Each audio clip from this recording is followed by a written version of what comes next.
Il y a plus de 6000 ans, les premiers agriculteurs-éleveurs des régions alpines doivent faire face à des variations climatiques majeures qui vont les obliger à adapter leur habitat et leur mode de vie en s'établissant dans des zones proches de l'eau. Ce qu'il reste aujourd'hui des établissements littoraux, ce sont des milliers de pieux de bois plantés dans les eaux peu profondes, les fameuses stations lacustres, comme on les a appelées, occupées au cours du néolithique et de l'âge du bronze. C'est au milieu du XIXe siècle, lors d'une sécheresse importante, que sont découvertes et identifiées, en premier lieu dans le lac de Zurich, les ruines de ces villages engloutis. En 1854, puis à d'autres reprises, l'abaissement des eaux des lacs de Suisse laisse apparaître au grand jour des milliers de pilotis plantés dans la vase. Très vite, ces pilotis sont interprétés comme les restes de vastes plateformes plantées au-dessus de l'eau et supportant les maisons des villages.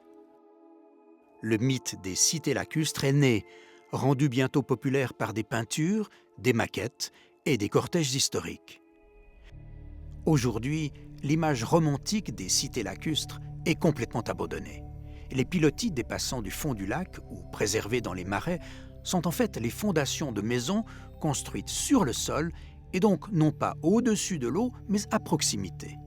Dès lors, de nos jours, plutôt que le terme lacustre, on préfère utiliser celui de palafite, mot qui vient de l'italien et signifie pieux planté. Le fait de construire un village sur pilotis n'est pas unique dans le monde et dans l'histoire. Le recours à l'ethnographie est souvent utile pour comprendre le mode de vie et les choix des préhistoriques de nos régions, comme ici à Bornéo. La fabrication des pirogues monoxyles des palafites est mieux comprise grâce à l'observation du façonnage des pirogues dans certains lacs africains.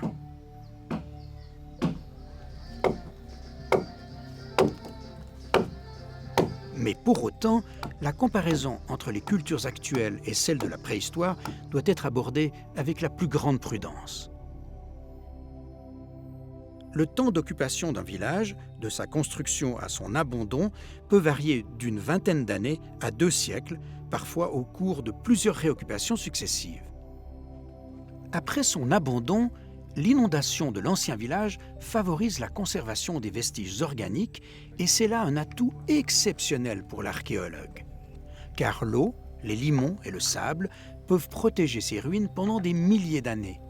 Ainsi, les déchets abandonnés par les habitants, comme les débris de bois, les textiles, la vannerie, auraient totalement disparu s'ils avaient été enfouis dans un terrain sec. Mais préservés dans l'eau, ces objets organiques se conservent presque sans dégradation durant des millénaires. Ils nous laissent entrevoir de manière émouvante les activités domestiques des villageois.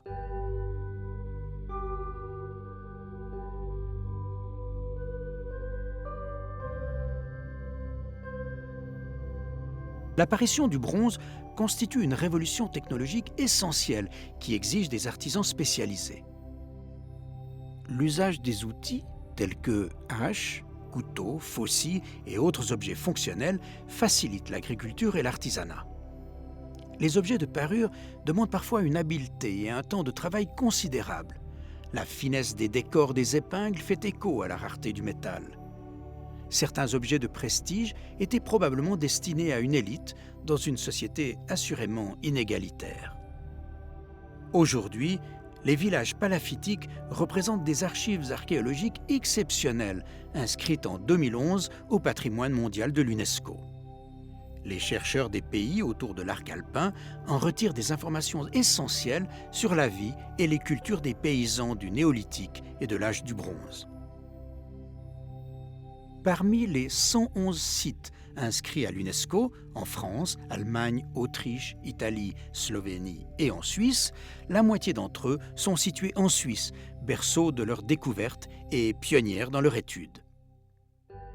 Ce classement facilite la protection de ce patrimoine très fragile, toujours menacé par l'érosion naturelle, mais aussi par les activités humaines. Il nous oblige également à poursuivre les observations, les études et les interprétations afin que la fenêtre, ouverte sur ce passé, le demeure sur l'avenir.